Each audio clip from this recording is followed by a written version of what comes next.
টাকা দিতে হবে, না হলে আমার সাথে থাকতে হবে। ওর বাসায় যে কার্যকলাপগুলো হতো, ওর বাসায় যে সমস্ত মানুষগুলো আসা যাওয়া করতো, এগুলো আমি অ্যাকসেপ্ট করতে পারতাম না। হ্যাঁ আল্লাহ ভাই, আমি কান ধরছি, প্রয়োজন নাকে খত দিব, ঠিক আছে? আমি আর ওর সাথে নাই। আমি যদি এখন ড্রিঙ্কস করে থাকি, আমি যদি নেশা করে থাকি, এটার পিছিয়ে দায় হচ্ছে ও। হ্যাঁ, আমাকে যদি 1 কোটি টাকাও বলে যে তুমি আল্লাহ একসাথে উদ্বোধন করো, সেখানে আমি রিজেক্ট করে দিব। না, আমরা স্বামী স্ত্রী না, আমি অবিবাহিত, আমি এখনো বিয়ে করি নাই, কিন্তু লায়লা অবিবাহিত না।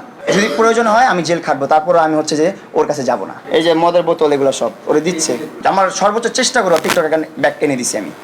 কখনো ক্ষতি চাইনি, কখনো ক্ষতি করি নাই, আজকে বলতে হচ্ছে বাধ্য হয়ে, কারণ আমার দেয়ালে পিঠ থেকে গেছে। আরও অনেক কথা আছে যে তথ্য ফাঁস করলে ওরে এই মুখোশের পিছনের আসল রূপটা দেখতে পারবেন আপনারা। আরও অনেক স্ক্রিনশট আছে, অনেক ভিডিও আছে, অনেক পিকচার আছে, যেগুলো দেখলে আপনারা আসলে বুঝতে পারবেন এই লায়লা কোন লায়লা। এই লায়লা যে চুপচাপ করে থাকে, শান্তশিষ্ট থাকে, এই লায়লা কি সেই লায়লা? আপনারা অবাক হয়ে যাবেন, আপনারা নিজেকে বিশ্বাস করতে পারবেন না যে লায়লাকে এতটা ভালো মনে করতাম, এতটা নরম মনে করতাম, এতটা মানে আপনারা অবাক হয়ে যাবেন যদি আপনি ভিডিওগুলো আর স্ক্রিনশটগুলো দেখেন। এই ইনশাল্লাহ এগুলো আমি